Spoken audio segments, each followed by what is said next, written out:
नमस्कार शेतकरी मित्रांनो, रॉयल मराठी यूट्यूब चॅनलवर आपल्या सर्वांचं स्वागत आहे. मित्रांनो, आजच्या व्हिडिओमध्ये आपण पाहणार आहोत की शासनाने ते वैयक्तिक जे शेततळं असते त्याच्या अनुदानाला मान्यता दिलेली असून आता कोणत्या जिल्ह्याला किती लाभ मिळणार आहे याची सविस्तर माहिती आपण आजच्या व्हिडिओमध्ये पाहणार आहोत. तर मित्रांनो, चॅनलवर नवीन असेल तर चॅनलला सबस्क्राईब करा, व्हिडिओ लाईक करा. आता सविस्तर माहिती अशी आहे की राज्य सरकारने मुख्यमंत्री शाश्वत कृषी सिंचन योजनेच्या अंतर्गत वैयक्तिक शेततळ्यासाठी 5,30,00,000 रुपयेचा निधी आता मान्यता दिली आहे. त्याचं वितरण आता कृषी आयुक्ताच्या वितरण प्रणालीवर वितरित करण्यात येणार आहे. आता याबाबतचा निर्णय जो आहे तो शुक्रवारी 3 जानेवारी 2025ला घेण्यात आलेला आहे. त्यामुळे 2024 आणि 25मध्ये ज्या शेतकऱ्यांना शेततळे मिळाले नव्हते किंवा प्रलंबित वैयक्तिक शेततळ्याचा लाभ आहे तो शेतकऱ्यांना मिळणार आहे. राज्यातील शेतकऱ्यांना शाश्वत सिंचनाची सोय उपलब्ध करून देण्यासाठी राज्य सरकारने 2019 सालीच ह्या योजनेची सुरुवात केली होती.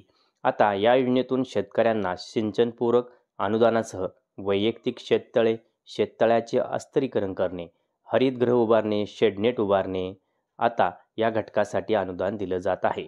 तर वित्त विभागाने 2024-25 साठी अर्थसंकल्पीय तरतूद मुख्यमंत्री शाश्वत कृषी सिंचन योजनेसाठी 400 कोटीच्या निधीला मान्यता दिली होती.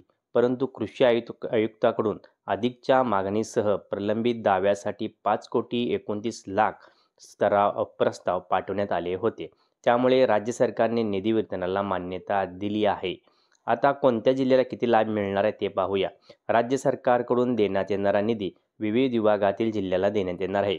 कोकण विभागातील 16, नाशिक विभागातील 122, पुणे विभागातील 198, कोल्हापूर विभागातील 15, छत्रपती संभाजीनगर विभागातील 164, लातूर विभागात 5, अमरावती विभागात 21, नागपूर विभागात 165 शेततळी अशी एकूण 706 शेततळ्याच्या लाभार्थी निधी देण्यात येणार आहे. तसेच यामध्ये कोकण विभागासाठी 12 लाख रुपये, नाशिक विभागासाठी 91 लाख रुपये, पुणे विभागासाठी 1,48,00,000 रुपये, कोल्हापूर विभागासाठी 11 लाख रुपये, संभाजीनगर विभागासाठी 23 लाख रुपये तर लातूर विभागासाठी 3,75,000 रुपये असा निधी देण्यात येणार आहे. आता या निधीच्या वितरणामुळे ज्या शेतकरी मित्रांना वैयक्तिक जे शेततळ आहे ते चा लाभ मिळणार आहे, त्याच्या व्यतिरिक्त शेतकरी या पैशातून आपण वैयक्तिक शेततळ्याच्या व्यतिरिक्त शेततळ्याचे अस्थिरीकरण करणे, हरितगृह उभारणे, शेडनेट उभारणे या घटकाची कामे किंवा ही कामे आता लवकरात लवकर होणार आहे आणि त्यामुळे शेतकऱ्यांना येणाऱ्या उन्हाळ्यात सिंचनाच्या सुविधा उपलब्ध करून देण्याचा प्रयत्न सरकारकडून केला जाणार आहे. तर आशा करतो की आपल्याला या माहिती संपूर्ण मिळाली असेल. व्हिडिओ शेवटपर्यंत पाहिल्याबद्दल आपल्या सर्वांचे हार्दिक आभार. जय हिंद, जय महाराष्ट्र.